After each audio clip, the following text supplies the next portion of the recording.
everyone, and welcome to Grammar School. My name is Terry Ann, and I'll be your instructor. Today, we will be talking about plurals, both regular and irregular ones. For today's class, we're firstly going to start with some background information, then go on to talk about regular plurals, non-count nouns, then irregular plurals. Then finally, we will look at some examples and do some exercises. So whenever we're talking about plurals, we must be talking about nouns, right? And as you know, or you may not know, a noun is the name of an animal, a place, a food, or a thing, or really any abstract concept. Some of the characteristics of nouns are, one, they can be pluralized. So you can have one of them or you can have many of them. Secondly, they can be the subject or the object of a sentence. So they can appear at the beginning of a sentence or at the end. And finally, they can take an article, whether it's the definite article, the, or an indefinite article, such as a or an.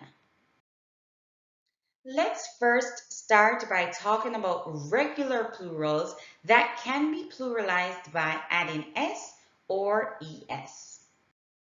So, how do we pluralize? Well, for a word such as book, we add s. So we have one book and two books. For a word such as watch, we add es. So we have one watch, but two or three watches.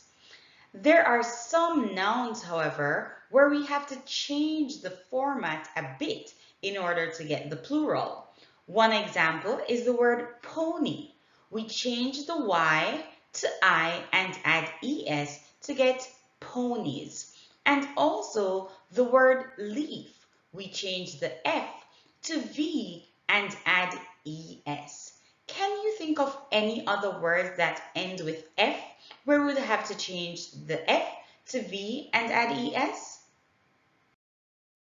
What about nouns that cannot be pluralized? What do we do with them? So a noun such as rice, we cannot say, I want 2,387 rice. No.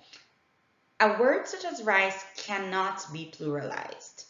And also, what about nouns that cannot be pluralized by adding s or es, such as child and mouse? We certainly don't say mouses. So what do we say? So words such as this are what we call non-count nouns. They're words that nobody could or would want to count. There are some nouns that cannot be counted or pluralized, such as hair. Like, who would sit down and count how much hair they have? These nouns are called non-count nouns. They include pasta or time, money, flour, salt, and sugar. The thing with these words is that they can sometimes be counted using units of the word. For example, time can be counted in terms of minutes or hours or seconds. And you can always measure, a tablespoon, a cup, or a teaspoon of sugar. So just to go further about what I mentioned in the slide before, non-count nouns can be quantified using other words, such as a bottle of water, a cup of rice, an ounce of flour, a bag of sugar, a glass of milk, a teaspoon of salt, or a loaf of bread. Sounds like a grocery list, doesn't it? Okay, so we're done with the regular plurals. So let's now talk about the irregular plurals. And trust me, there's nothing ordinary about these folks. So irregular plurals are so called because they do not change to the plural by adding s or es. Some of these do not change at all. And some examples of that: soap, fish, moose, sheep, and deer. So, one deer and many deer.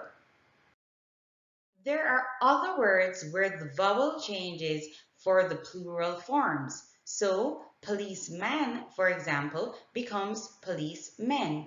And in fact, any word that ends with man changes to men for the plural. There are other words with double vowels, and these double vowels change to EE for the plural forms. So goose becomes geese, tooth becomes teeth, and foot becomes feet. For these two words, the plural is formed by adding en. So child becomes children, and ox becomes oxen. And of course, there's some words that just have to have some unprecedented change. Mouse becomes mice. Louse becomes lice. Die becomes dice. And person becomes people. Are you ready for the examples? Let's look at this conversation and examine the plural forms in the sentences. Sarah says, I found an insect in my hair. Jane replies, oh no, you have lice. Sarah, no, a single louse. Do you know the difference? Jane says, I've never actually heard of a louse. Sarah says, it's like mouse and mice, louse and lice. Jane replies, oh, that was a lousy explanation. And now for some exercises. What is the plural of the following words? Do you know them? Well, if you do the quiz below and check to see if your answers are correct. And that's all, folks. Thank you so much. Don't forget that regular plurals are formed by adding s or es, and then the irregular ones are all just so different. Have a great day. Until next time.